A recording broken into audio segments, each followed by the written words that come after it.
Абай атамыз керемет сөз айтады ғой. Жұмысы жоқтық, қарны тоқтық, азғырар адам баласын дейді. Аздырар адам баласын дейді. Тағы соның Абай атамыздың бір керемет сөзі бар. Біздің қазақтың жаманшылыққа көп ұрынуының бір себебі жұмысы жоқтығы, қолының бостығы дейді.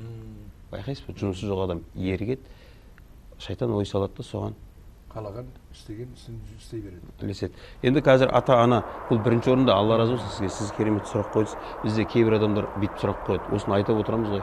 Енді не істейміз балдарды дейді ғой. Ана балдарды не істейміз? Ұрамыз. Ол 30-ға келіп қалған. Ол кішкентай күнінде, мысалы қараңыз, мынау сияқты. Дәу қара тал тұр, бұлай қисайып өскен. Не істейміз дейді. Баяғыда істеуің керек еді. Ол шыбық кезде қисайды ғой. Көзің соқыр емес қой, көріп тұрсың ғой. Соны түзетуің керек еді. Енді түзетсең, оны құлатасың. Енді тамыры үзіледі. Тамыр байлап қойған olur. Ата-ана бірінші орында тұр. Қараңызшы. Ата-ананың бірінші қателігі. Оқиғалар керемет мысалы болады.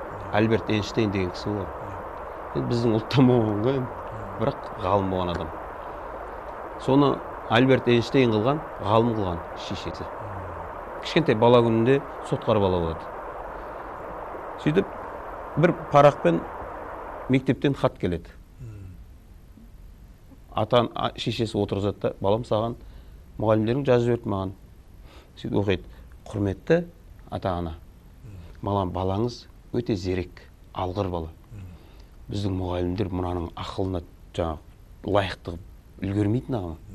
Мұнаны бір жақсы мектепке берсеңіз, дарын сияқты да, мұна баладан ғалым шығады дейді. Үлкен тұлға шығады дейді. Баланы үлкен оқуға береді ғой. Содан Альберт Эйнштейн шығады. Қызығы, шешесі қайтыс болады ғой. Келіп, шешесінің заттарды аралап отырып, баяғы брошюрка парақты табады.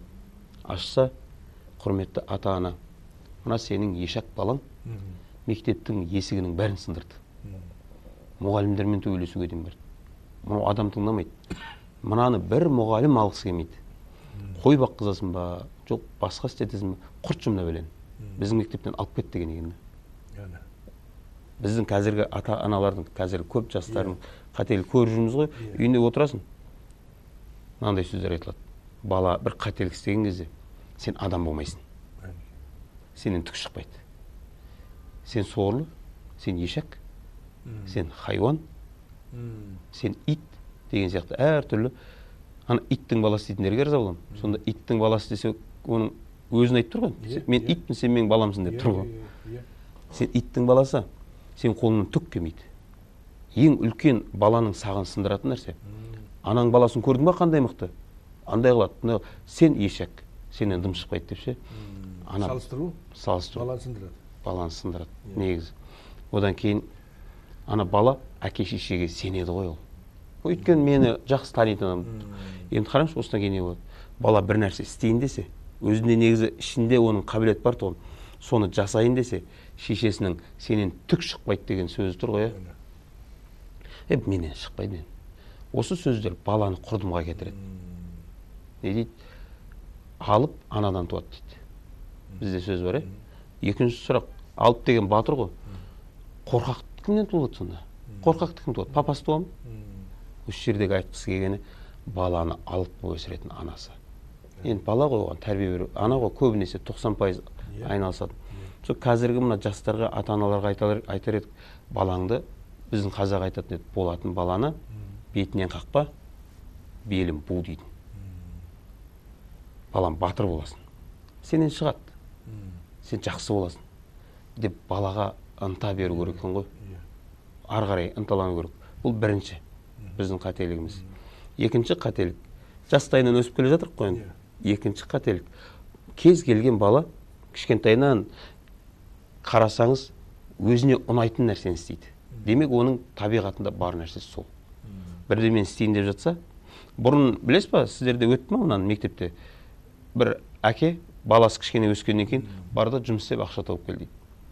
Шешесі аяйды да ойнап кел дейді да, кешке тиын беретін, әкеңе істеп кел бер деп. Әкесі тиынды отқа тастаған кезінде бала қарап тұра берді. Екінші күн дәл сондай. Үшінші күні әкесі лақтырған кезінде баласы қолын салады оған. Неге? Өйткені бағана кісілер айтып маңдайды. Сондай бүгін ақшаны өзің таптың дейді да.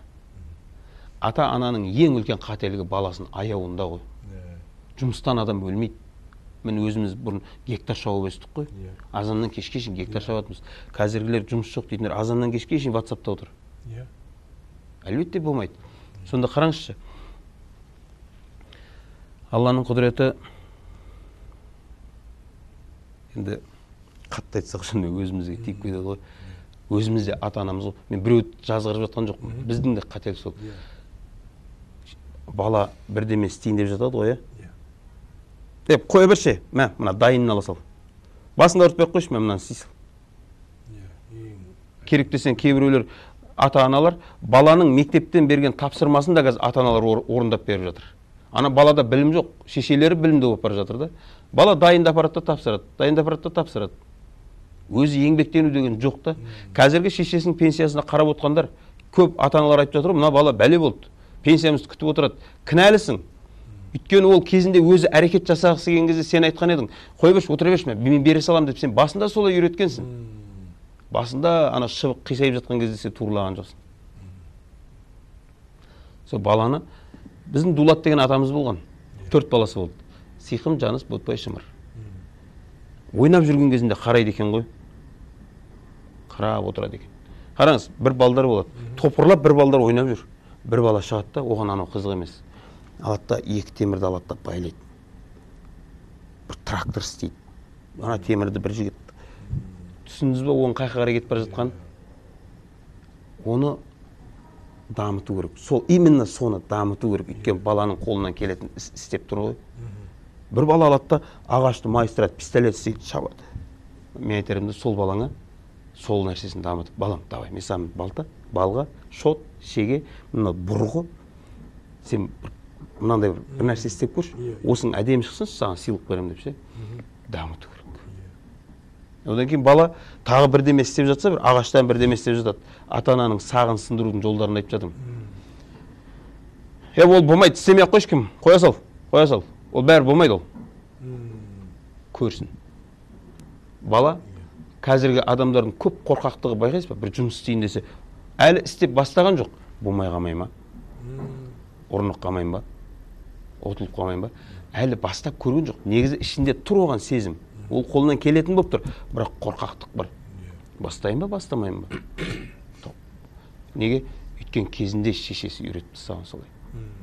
Қараңыз, осын кейбірлер айтуы мүмкін. Неге мен әке шешесіне бәрін жалаза береді? Бала соның бәрін байлап аппа, соның бәрін үйреніп аппа? Үйреніп алды. Өйткені қазір көріп жатсыз. Кейбір тілі шықпаған балдар үйінде жайнамаз жай жібеш. Аллаху акбар деп сәжде қылып жатыр. 40-тағы көкелеріміз әлі сәждеге бас жетпей жатыр ғой.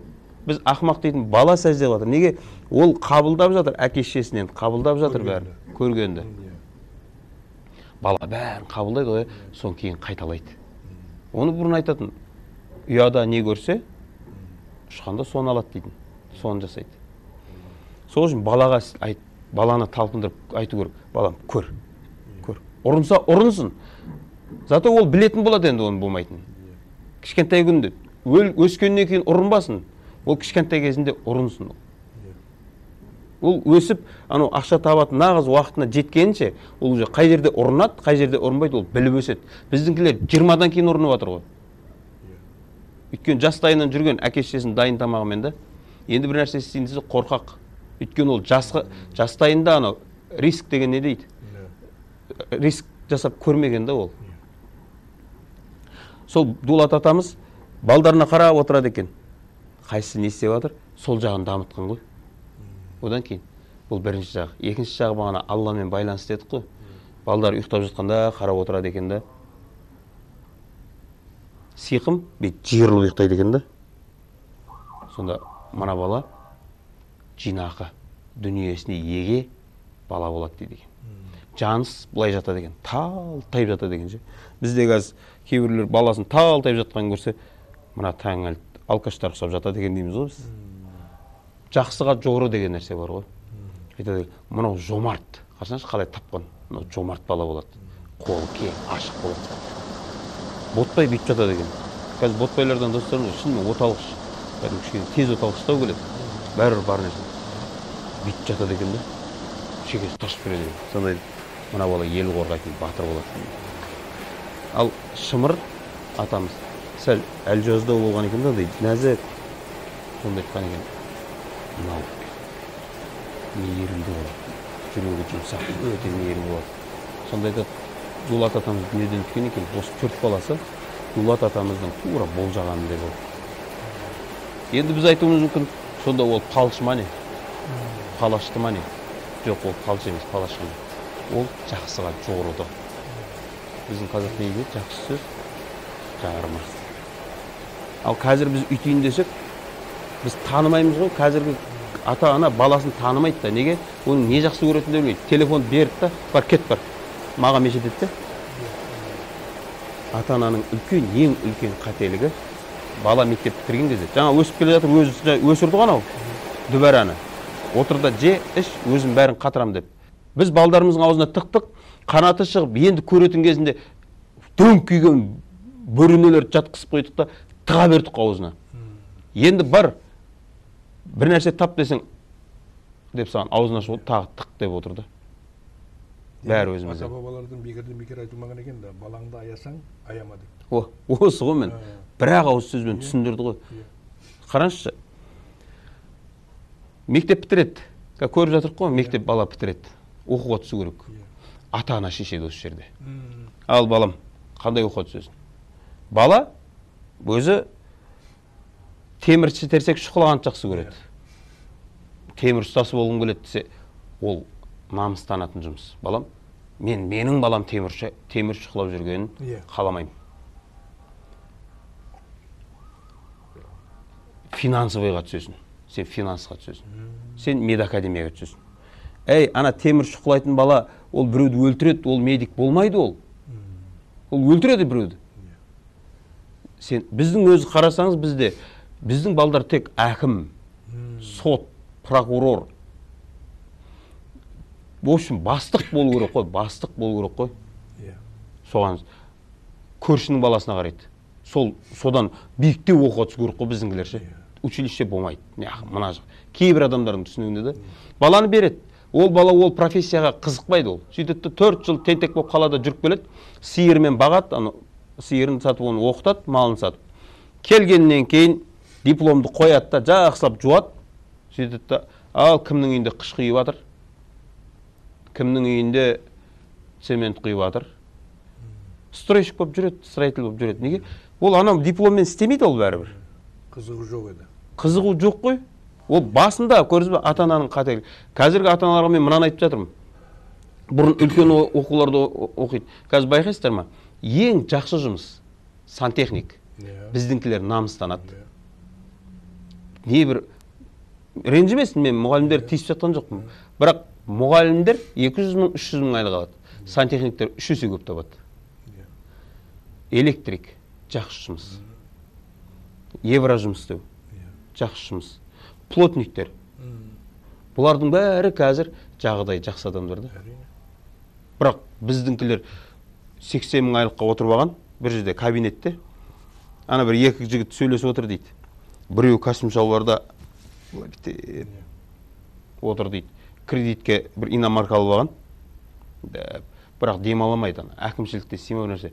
Хотя ана кіретін жерінде отырса да ше. Екіншісі кәдімгі ана қарапайым бір олимпиадаға иван отыр дейді. Ол стройкамен айналысатын жігіт. Кейін жайлап сұрап отырып, сіз қанша айлық аласыз? Мынау Блатнойға 80 мың айлық аламын мен. Мынаған, сіздің қанша табысыңыз? Мен енді 400 мыңдай табамыз ғой енді. Түсініз бе? Бізге анау. Бірақ байқайсыз ба, бір жерде жаман простой формамен келсең адамдар жақтырмай қарады. Костюм шалбармен барсаң. Сондай болып қалды, мен түсіндіре алмай жатқаным, біз балдарымызды ана кабинетке отыратын жұмыстарға тығып жатырмыз ғой. Бірақ кез келген кабинетте отыратындар үйінде, домдарда тұр ғой. Туалет істемей қалсыншы. Қазір сантехник шақырады. Ол сантехниктер қазір блатной. Мен бүгін уақытым жоқ, 2 күннен кейін барам дейді. Мына 2 күн туалетке бармай отырады. Дұрыс айтасыз. Өйткені блатной ғой бұл. Оны шұқыламайды, ол шұқылауға баста жетпейді. Сөйтіп отырамыз дейді, дәрет сындырмай. Ол сантехник бүгін демалам дейді. Ол демалады ол ше. Өнер, міне осы ғой. Өнерге үйретейік та, өнерге. Сантехник болғысы келіп тұрмын, болсын. Атасын оқиын, шынымен айтып жатырмын да. Ол біреудің бар бана малағын тазалап жатқан жоқ қой, ол бәрін отверткімен шұқылап. Өнер ғой бұл, қол өнер ғой. Өнермен істеп жатыр ғой. Басқа адамдар 2-3 есе көбірек ақша алады. Иә? Иә, сол істеген. Электрик болғысы келіп тұр ма? Иә. Болсын. Қазір мына қалада өзіміздің жігіттер айтады ғой, СТО-да анда-санда істейді біздің қазақтың жігіттері да, мысалы үшін. Сондай болып қалған бізде да. Түсінік. Қазақтар ондай істемеу керек, олар тек әкім болу керек деген сияқты ше. Бір СТО-ға келіп машинаңызды тастайсыз ғой, қазақ істесе, сен точно істей аласың ба? Айтады оны. Тастап кетуге сенімді адамсың ба сен? Маман болса да сенбейді. Бірақ орыс электриктер бар машина тастайсың ғой, сен мен мына мойныма отыруыма кет бар дейді. Түсқайта 4-те кел дайындап қоямын дейді. Біз сенеміз оларға. Бізде сондай түсінік бар да. Сенеміз ғой. Ол істеді ма, не істейді, істемеді білмейміз. Түсқайта келеді, 40 тысяч істеп дейді. Мәз болып бересің ғой. Зорық қойды деп ше. Барсын, электрик болсын баламыз. Біздің аталарымыз айтатын еді, ешектің артын жусаң да адал еңбек арқылы тап. Мал тап дейді. Иә. Сол ғой.